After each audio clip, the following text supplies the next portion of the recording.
Insiden tembok roboh gudang bekas penyimpanan padi yang menimpa 5 warung di Kelurahan Guyangan, Kecamatan Bagor, Kabupaten Nganjuk mengakibatkan 1 orang meninggal dunia dan 1 orang lainnya mengalami luka. Menurut kesaksian korban selamat, Ani Listiani menuturkan bahwa ia awalnya berada di kamar bersama dengan anaknya. Setelah itu ia mandi dan mengambil air wudhu untuk melaksanakan sholat maghrib. Setelah selesai, Listiani keluar kamar mandi dan mendengar bunyi yang sangat keras. Sontak ia pun mengucapkan takbir berkali-kali karena panik, yang saat itu masih berada di depan kamar mandi pintu belakang rumahnya. Tak berselang lama tiba-tiba tembok bekas gudang penyimpanan padi tepat berada di sebelah utaranya rubuh mengenai dinding rumah bagian belakang sehingga ia pun tertimpa.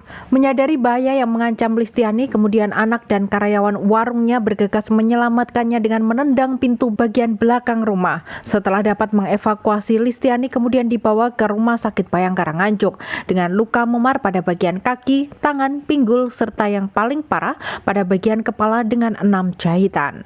Atas kejadian ini, warga meminta agar pemilik gudang bekas penyimpanan padi tersebut segera menemui korban dan warga terdampak lainnya untuk segera bertanggung jawab atas kerusakan fisik dan materi yang dialami. Saya kan awalnya di kamar sama anak saya. Anak saya ini aku pamit, "Duk, mama tak iyam dulu mau sholat maghrib," gitu kan. "Oh iya mah," gitu. Terus ibu ke kamar mandi. Setelah mandi kan terus wudhu kan masih pakai anduk.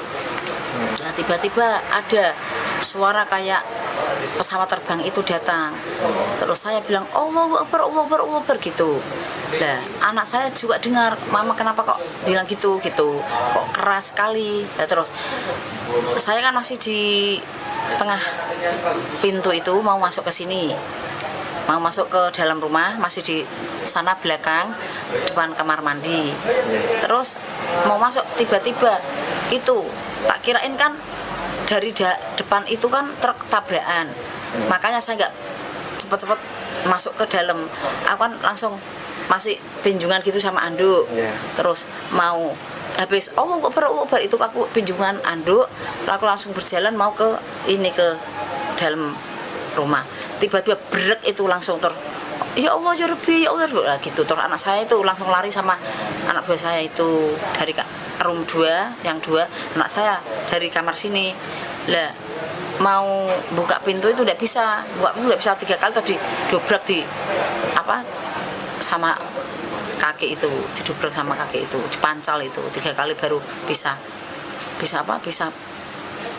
buka pintunya gitu. Terjebak di kamar mandi itu? Terjebak di kamar mandi? Enggak, belum, sudah keluar di kamar mandi di tempat depan pintu itu, tengah-tengah pintu mau masuk ke sini.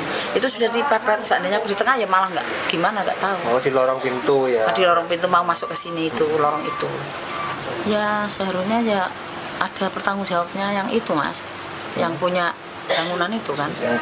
Iya kan, saya juga nggak terima seandainya nggak ada itu kan, ya Allah Ta'ala kan ya, tapi kan seandainya nggak ada gedung itu kan nggak begitu, nggak terjadian itu, gitu loh Mas. Ya, saya juga nggak terima juga, harus ada pertanggungjawabannya dari pihak yang punya gedung itu. Untuk meringankan beban warga terdampak insiden tersebut, warga lainnya secara sukarela mengumpulkan donasi berupa sembako sebagai wujud kepedulian. Dari Nganjuk, Sofyana Nafi, Bayu TV melaporkan.